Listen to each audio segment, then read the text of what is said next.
Saludos y bienvenidos a otro episodio más de Leyendo el Evangelio según San Lucas. Hoy vamos a estar estudiando el capítulo número 16, la segunda parte del capítulo número 16. La semana pasada estudiamos la parábola del mayordomo injusto. Hoy nos vamos a enfocar en la segunda mitad del capítulo, donde vamos a hablar acerca del tema del matrimonio. Vamos a hablar de cómo los fariseos eran falsos maestros. Vamos a hablar de la historia de Lázaro y el hombre rico. Espero que sea esta historia de bendición para ustedes. Podamos terminar en el día de hoy la enseñanza de este capítulo 16. Pero antes de comenzar, vamos, como siempre hacemos, a ir a buscar de Dios para que sea Dios quien nos dirija en este día. Bendito Dios, venimos delante de ti en este día para que tú nos enseñes, para que tú nos llenes de conocimiento, nos reveles tu verdad, para que podamos ver tu voluntad en la palabra, para que podamos ver a Cristo Jesús y lo que Él hizo por nosotros, para que podamos nosotros vernos en el espejo de tu palabra y podamos ser transformados por medio de tu palabra, Señor.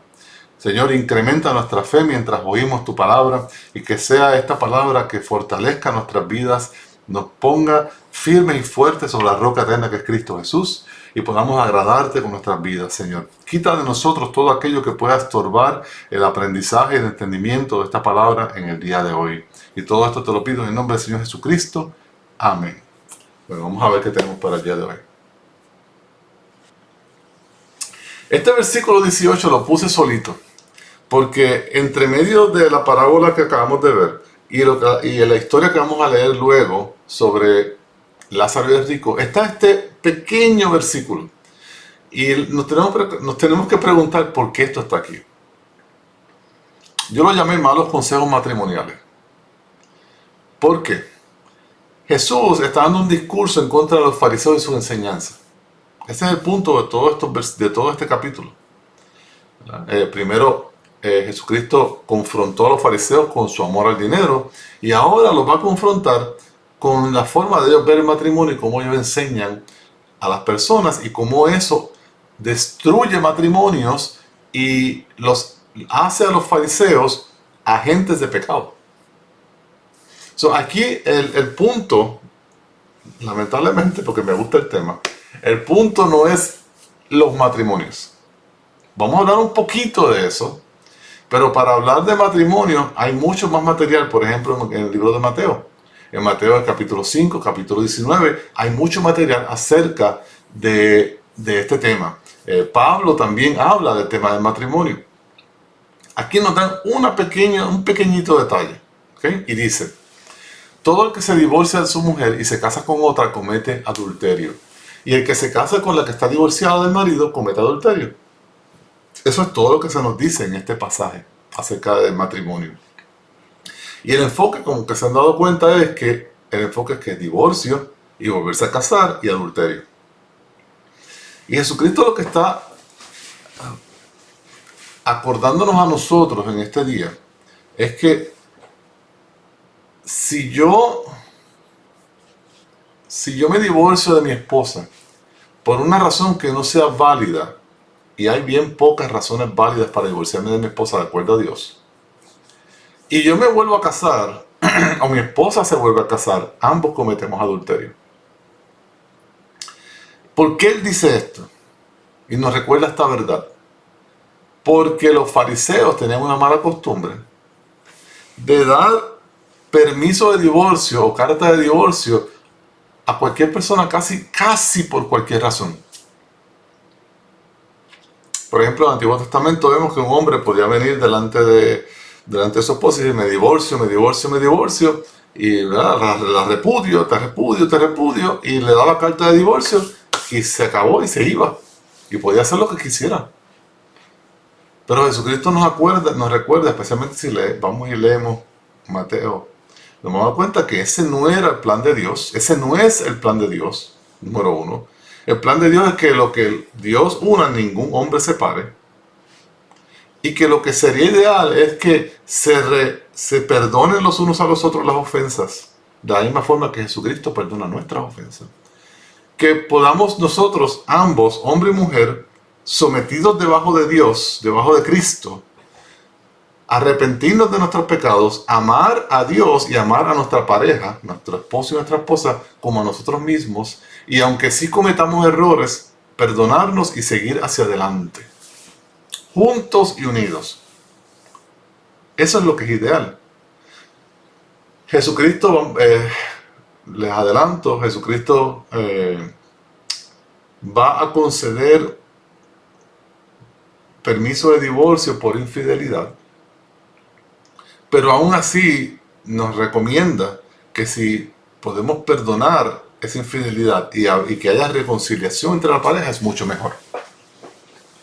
Vamos a ver que Pablo nos dice que si, por ejemplo, yo estoy casado con mi esposa, ninguno de los dos somos cristianos, y yo vengo y ahora me convierto al cristianismo, y mi esposa no quiere seguir conmigo porque soy cristiano y me abandona, también es una opción válida de divorcio, aunque no es la ideal. Lo ideal sería que yo le predicara el evangelio a mi esposa y ella se convirtiera y viviéramos juntos todo el resto de nuestras vidas. El enfoque aquí realmente no es el matrimonio, sino ver cómo estos fariseos, al ser falsos maestros, y no enfocarse en lo que dice la palabra de Dios, enfocarse en tradiciones y otras cosas, son agentes de pecado para el pueblo. Son causantes de pecado, porque está causando que esas dos personas se divorcien y pequen cada uno de ellos como adulterio. Uno de los pecados, uno de los mandamientos, ¿no? No cometerás adulterio. En otras palabras, no tendrás sexo o relaciones sexuales fuera del matrimonio. Eso es todo lo que dice ese mandamiento.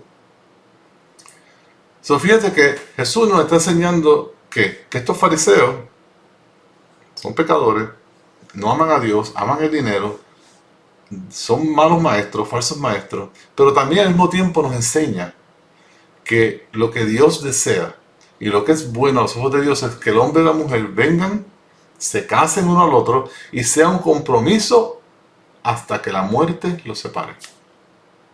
No haya divorcio, haya amor, haya perdón, haya reconciliación. Eso es lo que debe haber en todo matrimonio. ¿Va a haber muchas faltas y muchos problemas? Sí, pero el punto es ese: amor, misericordia, perdón y reconciliación. ¿Ok? Bueno, seguimos. Y ahora viene la historia de Lázaro y el hombre rico. Tremenda historia, muy famosa. Me encanta la historia. Y sigo diciendo historia porque no es una parábola. Hay ciertas personas que piensan que es una parábola. Yo soy uno de los muchos que dice que no es una parábola, es una historia real. No voy a entrar mucho en el tema de por qué, porque si no me voy a tomar todo el tiempo en esto. Pero así por encimita les dejo saber que en todas las parábolas Jesucristo habla de personas sin nombre. Aquí habla con nombre. La estructura es una estructura de una historia real, no de una parábola. La palabrería que utiliza es una palabrería que habla de una historia real, no de una parábola. Yo la voy a presentar como una historia real. Si alguien la presenta como una parábola, no estoy de acuerdo con eso, pero está bien, no hay problema. Después que presente bien los mensajes, el resultado y la enseñanza, no hay problema. Solamente quería hacer esa aclaración. Entonces dice: había cierto hombre rico que se vestía de púrpura y lino fino, celebrando cada día fiestas con esplendidez. Ese hombre no tiene nombre, es un hombre rico, y sabemos que es rico ¿por qué? Por su vida. Dice que se vestía de púrpura. El color púrpura, hoy en día es difícil nosotros juzgar estas cosas porque la ropa hoy en día y los colores son tan baratos y fáciles de conseguir que si yo me visto de verde, amarillo, negro o púrpura, no hace ninguna diferencia en el precio o el costo de la prenda, ¿no? De la camisa o del pantalón o de la capa, lo que sea. En aquel entonces sí. El púrpura era muy difícil de hacer. Esa tinta púrpura era muy difícil. Y había que buscar unos animales en el océano, como unos caracolitos en el océano, y había que romperlo, majarlo, sacar esa tinta púrpura, y costaba mucho dinero hacerla. Por eso es que en la antigüedad, ese color púrpura era reservado para gente de dinero o realeza. ¿Por qué? Por la forma de producir esa tela, ¿no? Con el color púrpura. Igualmente el lino fino. Y dice que esta persona era muy rica, y lo sabemos por los vestuarios, ¿no? Persona muy rica, con mucho dinero, lo sabemos por los vestuarios. Y no solamente eso, sino que no solamente es rico, que quiero aclarar que el ser rico de por sí mismo no es pecado. Hay mucha gente rica que son tremendos cristianos. Pero dice, celebrando cada día fiestas con esplendidez. Aquí ya estamos viendo algo que no es bueno. Si yo soy rico y multimillonario y tengo dinero que me sobra y lo único que yo hago es celebrar diariamente fiestas, banquetes, bailes, ¿qué estoy declarando? Que lo único que me interesa es satisfacer los deseos de mi carne. Satisfacer mi carne, satisfacer mi ego, mi disfrute, mis placeres. Ya estamos viendo el tipo de carácter que esta persona tenía. El tipo de amor que esta persona tenía. Era un amor por sí mismo. Mira lo que dice el versículo 20.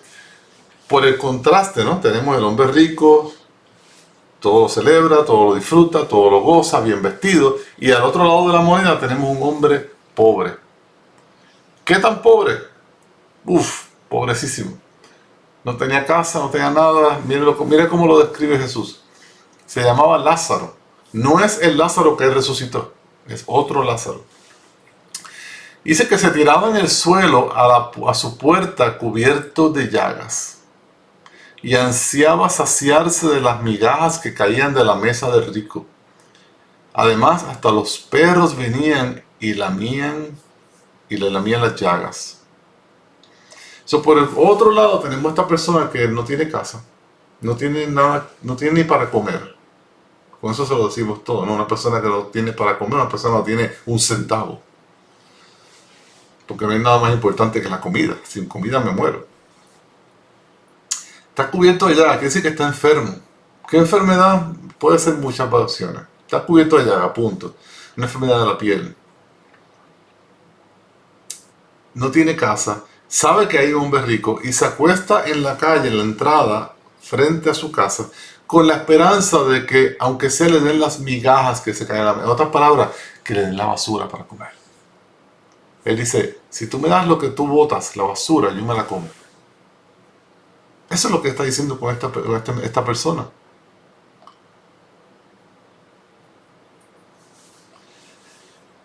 No tenía fuerzas para defenderse, porque los perros venían y le lamían las heridas.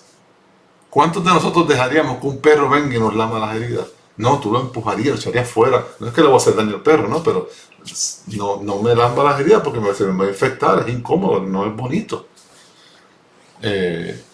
Y este hombre está tan hambriento, tan débil, tan enfermo, que ni siquiera puede defenderse de que un perro le lama las llagas.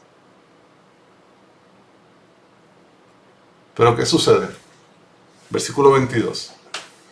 Sucedió que murió el pobre y fue llevado por los ángeles al seno de Abraham. Y murió también el rico y fue sepultado. Ambos mueren. Uno muere quizás del corazón, no sé, una arteria tapada o algo, murió. El otro muere de hambre, de enfermedad, de pobreza, vamos a ponerlo así. Una infección por culpa de los perros, no sé. Pero muere porque no tiene que comer. Está enfermo. Y sucede algo en la vida de cada uno que es bien diferente. En la vida del pobre dice que ángeles lo llevan al seno de Abraham. En la vida del rico simplemente dice murió y fue sepultado. En otras palabras, se murió y lo metieron al hoyo. Se acabó la historia de este hombre. Fíjense que no hay ángeles buscándolo. No hay nada de seno de Abraham. Y aun cuando es israelita. Eso es un buen punto que tenemos que recordar. Entonces, estos ángeles que Dios pone ángeles en la tierra para que nos ministren, para que nos ayuden, para que nos guarden, obviamente a los de Él, ¿verdad? A los que son de Él. No solamente ministraba a Lázaro, sino que cuando llegó el tiempo de Lázaro, estos ángeles se llevan el alma de Lázaro y la llevan al seno de Abraham. Por el otro lado, no hay ángeles. Y nos tenemos que preguntar qué sucede con el alma de esta persona. En el versículo 23 vamos a tener la respuesta. Dice, en el Hades el rico alzó sus ojos, estando en tormento, y vio a Abraham a lo lejos, y a Lázaro en su seno. Y gritando dijo, Padre Abraham, ten misericordia de mí, y envía a Lázaro para que moje la punta de su dedo en agua, y refresque mi lengua, pues estoy en agonía en esta llama. ¿Dónde está el rico? Está en el infierno. Este lugar donde muchas personas creen que no existe. Aquí está en el infierno. Fíjense que esta idea errónea de el sueño de los muertos, ¿no? De la idea de que cuando nosotros morimos vamos a un sueño, vamos a dormir, y luego cuando llega el momento vamos a despertar cuando venga Jesucristo, no es correcta. Aquí claramente vemos que ambos mueren y ambos automáticamente van a un lugar. El pobre Lázaro va al seno de Abraham, al descanso de Abraham, donde hay paz y tranquilidad. Sin embargo, el rico va al infierno, donde hay tormento y llamas, fuego. No hay agua, no hay nada agradable, no hay vida, hay muerte. El Seol, ¿verdad? O el Hades, en este caso dicen Hades, es la forma griega de Seol, que Hades y Seol es lo mismo, uno en griego y uno en hebreo, no me acuerdo exactamente cuál es cuál, pero hebreo, el Hades y Seol es lo mismo, es un sitio o el lugar de los muertos. ¿Por qué le dicen el lugar de los muertos? Porque cuando el alma muere, la persona muere, el alma va al Seol o al Hades. Ahora bien, dentro de ese lugar, según lo que podemos observar, hay dos compartimientos. Uno, hay paz, descanso, y otro, hay tormento, agonía y llamas, fuego. No podemos decir que uno fue al descanso porque era pobre y uno fue al tormento porque era rico. No. Claramente ese no es el punto aquí. Porque nos describe que este hombre rico no solamente era rico, sino era perverso. Era egoísta. No ayudó a nadie. Vivía para sí mismo. Y como tal, ahora está alejado de Dios en el lugar que Dios creó para el diablo y sus ángeles, que es el infierno. Y ahí está en tormento hasta tanto sea el día del juicio final, en el juicio del trono blanco. Por el otro lado, Lázaro era pobre, pero al parecer Lázaro, ¿qué hacía? Creía en Dios, él tenía fe en Dios, actuaba correctamente delante de Dios, y como tenía fe en Dios, los ángeles de Dios se lo llevan y lo llevan a ese lugar de descanso. ¿Vamos bien hasta aquí? Voy a hacer un paréntesis, una pausa, porque quiero recordarnos de algo. Esto era cómo sucedía todo en el Antiguo Testamento. ¿Qué quiero decir con esto? Hasta el día que Cristo resucita, muere y resucita, hasta ese día del Calvario, todas las personas que morían en el mundo iban a uno de estos dos lugares. O iban a un lugar de descanso y paz donde estaba Abraham, el padre de la fe, o iban al lugar de tormento donde estaban las personas que no tenían fe, que vivían para sí mismos, etcétera, etcétera, y que ahora están en espera para pagar por sus pecados. Están en espera para pasar por el juicio del trono blanco. Pero cuando Jesucristo muere en la cruz de Calvario, dice la palabra que Él desciende a Seol, a Hades, declara su victoria a las huéspedes espirituales, y ese lugar, luego de declarar su victoria, ese lugar, el lugar de paz, es vaciado. es vaciado. Entonces, por eso, cuando Jesucristo resucita y luego asciende al cielo, el apóstol Pablo nos enseña que nosotros estar ausentes del cuerpo es estar en la presencia de Jesús. Eso quiere decir que ahora en Cristo Jesús, en el Nuevo Testamento, cuando yo muera, no voy a ir al Hades, porque el Hades, la parte de la paz del Hades está vacía. La parte del infierno, de la tortura y la agonía todavía está ahí, y la gente está sufriendo lamentablemente por no creerle a Dios. Pero el que cree en Dios, el que cree en Jesucristo y está arrepentido y ha puesto su fe, no va a ir al Hades, sino va a ir al paraíso, va a ir a la presencia de Jesús. Y vamos a estar con Jesús desde ese momento hasta siempre. Obviamente, claro está, cuando subimos al cielo con Jesús, a la presencia de Jesús, que es el paraíso es estar donde está Jesús. Donde quiera que esté Jesús, ahí yo quiero estar. Ese momento donde yo voy a donde Jesús es un momento de gozo, de alegría, de éxtasis, porque estoy con mi Señor. Ya se acabó mi tormento de pecado, ¿verdad? O en un cuerpo de pecado. Pero aún me falta algo. ¿Qué me falta? Me falta mi cuerpo. Mi cuerpo ha muerto. Mi alma está en la presencia de Jesús. En un futuro, mi alma junto a Jesús van a descender del cielo cuando Jesucristo regrese montado en su caballo blanco. Y ese es el día de Cristo, donde los que han muerto en Cristo resucitarán y nuestros cuerpos serán glorificados. Quiere decir que si yo muriese hoy, voy a la presencia de Jesús, voy a estar en el cielo junto con Él. Cuando Él regrese mañana, mi cuerpo va a volver a la vida, mi alma va a unirse a mi cuerpo, pero este cuerpo que vuelve a la vida no va a ser el mismo que yo tenía. Va a ser un cuerpo perfeccionado, un cuerpo donde no se va a enfermar más, donde no va a morir más, donde no va a haber más dolor, donde no va a haber más lágrimas.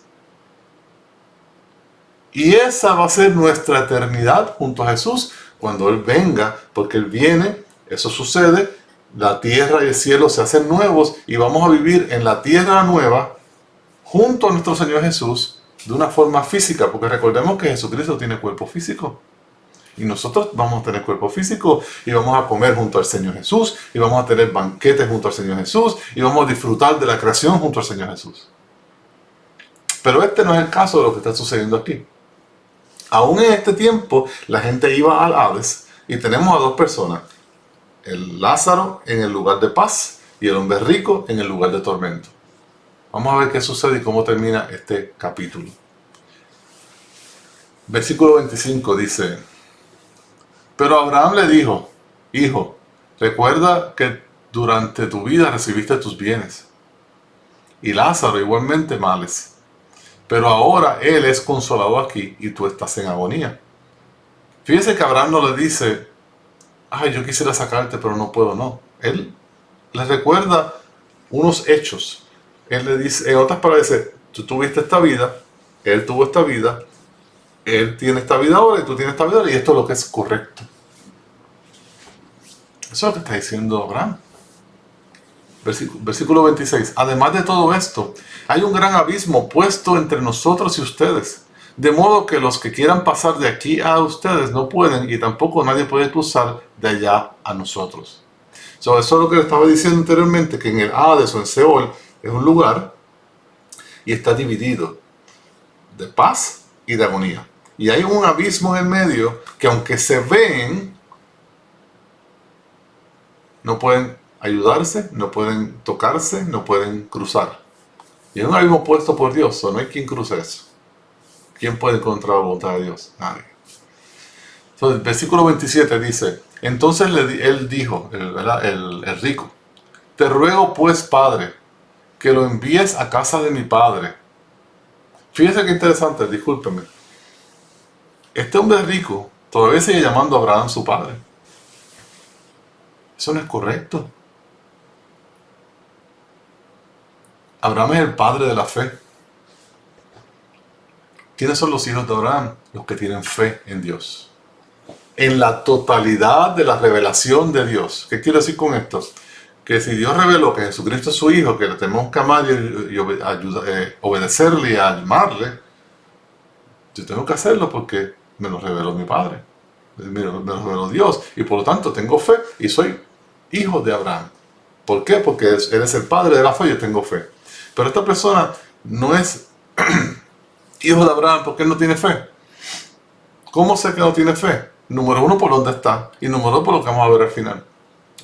Quédense con eso en la mente y recuerden estas palabras para que vean lo que les quiero decir.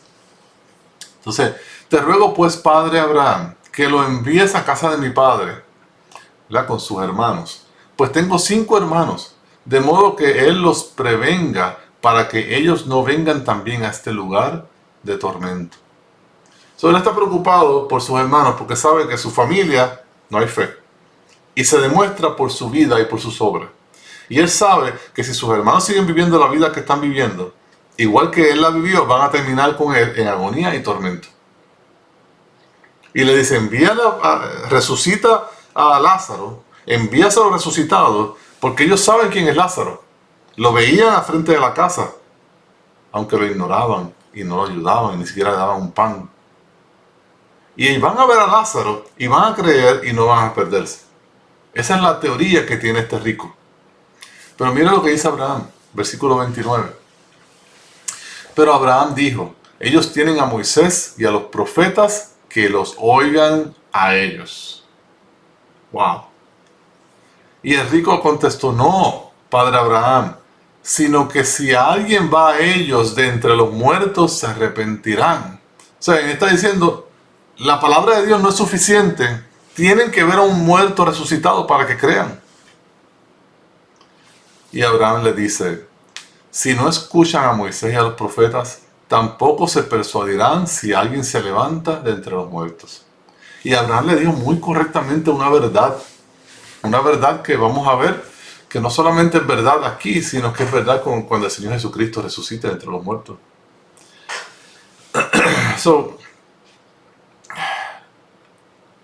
Cuando Abraham dice que escuchen, ¿verdad? Tienen a Moisés y a los profetas, no es que Moisés y los profetas están allí con ellos. Moisés y los profetas es un simbolismo ¿de qué? De la palabra de Dios. Dios nos da a nosotros su palabra a través de los profetas y los apóstoles. En aquel entonces no había apóstoles aún, ¿verdad? Estaban formándose, perdón. Pero antes de Jesús no habían apóstoles. ¿Y qué había? Moisés, que era como el profeta más grande para los israelitas, que escribió el Pentateuco, y los profetas mayores y menores que componen el Antiguo Testamento. Y lo que Abraham le está diciendo, tú no quieres que tus hermanos vengan aquí al infierno. Lo único que tienen que hacer es leer las Escrituras, leer lo que escribió Moisés, leer lo que escribió Isaías, leer lo que escribió Malaquías y todos estos profetas y apóstoles y creer. Eso es todo. ¿Por qué decimos esto? La fe dice que en Romanos 10:17, la fe viene por medio de la palabra de Dios.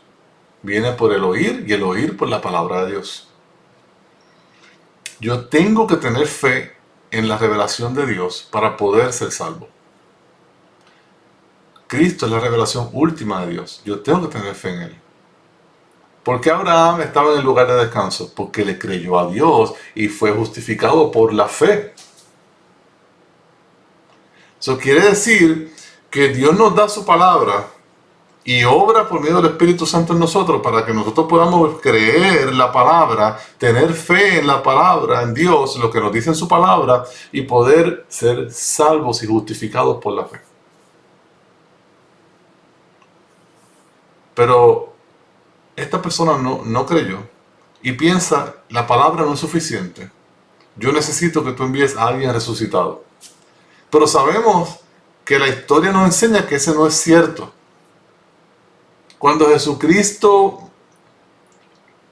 resucitó a Lázaro, al otro Lázaro, no a este, después de estar 3 días muerto, ¿verdad? 3 o 4 días muerto. Cuando Jesucristo resucita a Lázaro, que estaba podrido ya, apestaba, y sale de la tumba, muchas personas creyeron. Muchas personas vinieron a fe. ¿Y qué sucedió? No todos vinieron a fe. Por ejemplo, los principales sacerdotes y los ancianos, ¿verdad? Y los fariseos, cuando se enteraron de que Jesucristo resucitó a Lázaro y que las personas estaban viniendo a la fe y abandonándolos a ellos por causa de este evento y por lo que Jesucristo había hecho, decidieron no solamente matar a Jesús, sino vamos a matar a Lázaro también. Y eso lo pueden ver en Juan capítulo 12. Y en Juan 11 también, perdón, ambos capítulos, porque uno y el otro. ¿Qué nos quiere decir esto? Que si alguien resucita entre los muertos, no va a ser suficiente para convencer a alguien que cree en Dios y le crea a Dios. Ah, pero es que Lázaro no le dijo nada al infierno. Bueno, quizá. Pero es que no se trata de ver, se trata de creer. Y claramente nos dice que la fe viene por el oír y el oír por la palabra de Dios. El oír viene por la fe, se me olvidó. La fe viene por el medio de la palabra de Dios, discúlpame. Entonces, ¿qué sucedió cuando Jesucristo muere? Los profetas, los sumos sacerdotes, los sacerdotes, los fariseos, el Sanhedrín, los ancianos, sabían que Jesucristo había dicho que él iba a resucitar. Y como sabían que él había dicho que él iba a resucitar, ¿qué hicieron? Mandaron guardias y sellaron la piedra de la tumba donde estaba Jesucristo. Porque dijeron, van a venir, se van a robar el cuerpo para cumplir la profecía de que resucitó. Pero ¿qué sucede? Jesucristo resucita. La piedra es movida, los soldados se caen, quedan como dormidos, y todo el mundo ve a Jesucristo resucitado. Cientos y cientos de personas lo ven. Comen con ellos. Está con él. Jesucristo está con ellos 40 días, enseñándole lo que la Biblia, el Antiguo Testamento habla de él. Abriéndole los ojos. Y por eso creyeron. Por eso creyeron los sacerdotes, creyeron los fariseos, creyeron los ancianos. No, no creyeron. Porque no se trata de que si alguien resucita. No creyeron. Se trata de un corazón de piedra que no tiene fe, que no cree. Aún si lo tiene de frente, no van a creer. ¿Qué hicieron esos sacerdotes y ancianos? Según Mateo 28, sobornaron a soldados. ¿Para qué? Para que encubrieran la resurrección. ¿Sabían que Jesucristo había resucitado? Sí. Pero lo encubrieron porque no querían que la gente supiera. Y ellos no querían creer en la revelación de Dios que es Jesús.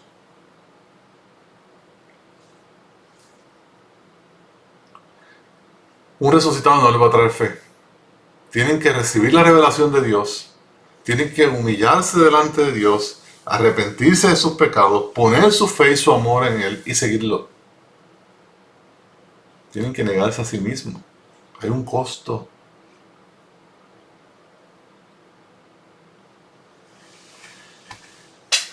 Ese es el Evangelio. Esa es la realidad. Estamos llamados a creer. Estamos llamados a creer y te imploro que creas. Yo te imploro que creas en lo que Dios te está revelando a ti en este día. Nos ha revelado a través de su palabra muchas cosas. Pero lo más importante y lo que está centrado en el Antiguo Testamento y el Nuevo Testamento es Jesús de Nazaret, que nació de una virgen, es hijo de Dios, se encarnó en la Virgen María, nació como tú y yo nacemos, como un hombre normal, un niño normal, pero vivió una vida sin pecado. Vivió una niñez, una adolescencia, siendo hombre, sin pecado. No usó su boca para maldecir, para mentir, para pecar. Sus acciones siempre fueron correctas. Pero no solamente eso, sino cumplió la ley en su perfección. Nunca quebrantó la ley del Antiguo Testamento. El pacto mosaico lo cumplió perfectamente. Pero aún así, siendo santo, siendo bueno, siendo esa persona perfecta, los judíos, ¿verdad?, el Sanhedrín, lo odiaban. Lo odiaban porque no aman a Dios, como acabamos de ver. Aman el dinero, aman las posiciones, aman los reconocimientos, pero no aman a Dios y no reconocen la revelación de Dios que fue dada en Cristo Jesús. Que las profecías del Antiguo Testamento apuntaban a Él y todo se cumplió en Él. No lo vieron, no lo quisieron ver. Lo mandaron a matar. Lo ultrajaron, lo bofetearon. Lo clavaron en una cruz. Y ese sacrificio perfecto en la cruz del Calvario es la que hace posible que tú y yo tengamos salvación de nuestros pecados, que tengamos salvación de la ira de Dios, que tengamos vida eterna en Cristo Jesús. Porque Jesucristo es el Cordero de Dios que quita el pecado del mundo.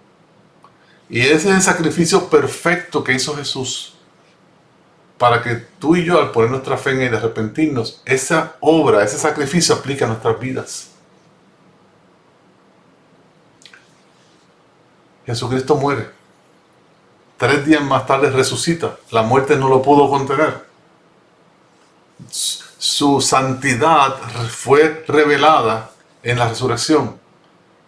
Quien Él dijo que era el Hijo del Hombre, el Hijo de Dios, fue certificado en su resurrección. Y si nosotros ponemos nuestra fe en Jesús y nos arrepentimos de nuestros pecados y le amamos y le seguimos, bautizándonos, aprendiendo, siendo discipulados y obedeciéndole, esa muerte aplica a mi vida, a nuestra vida, para el perdón de nuestros pecados. Y de la misma forma que Jesucristo resucitó entre los muertos, nosotros que creemos en Él, vamos a resucitar de entre los muertos junto con Él. Jesucristo es la primicia de la resurrección. Después le seguimos nosotros los que creemos en Él. No es por obras para que nadie se gloríe. El único que se merece la gloria es Cristo Jesús. Pero nosotros, como vimos, vamos a hacer obras. ¿Por qué? Porque si yo soy cristiano y soy un hijo de Dios y amo a Dios, se debe ver reflejado en mi lengua y en mis manos, en mis acciones, en mi tiempo, en mi dinero. No amando al dinero como vimos anteriormente, sino amando a Dios sobre todas las cosas, a nuestro prójimo como a nosotros mismos. Ese es el Evangelio, esa es la buena noticia. Esto es lo que se predica desde Juan el Bautista hasta el día de hoy. No ha cambiado el mensaje. Lee Hechos, capítulo 15, ese es el Evangelio. Ahí está el mensaje. Lee el libro de Romanos. El libro de Romanos es una explicación del Evangelio en su totalidad y con detalle. Ese es el Evangelio que se predica desde Juan el Bautista hasta hoy. Es un Evangelio de amor, de gracia, de misericordia, para el beneficio de tú y yo. Para el beneficio de todos aquellos de nosotros que podemos humillarnos delante de Dios y hacer lo que nos dice que hagamos.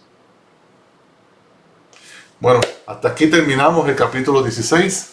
Espero que sea de bendición para ustedes. Por favor, compartan estos videos con las personas que ustedes quieran que vengan a la fe, que crean y aprendan más de la persona del Señor Jesucristo, la salvación en el Señor Jesucristo. Les pido que se suscriban al canal, eso ayuda a que más personas vean esta información. Compartan los videos y ya nos vemos la próxima semana donde discutiremos el capítulo número 17. Que el Señor les bendiga. Hasta luego.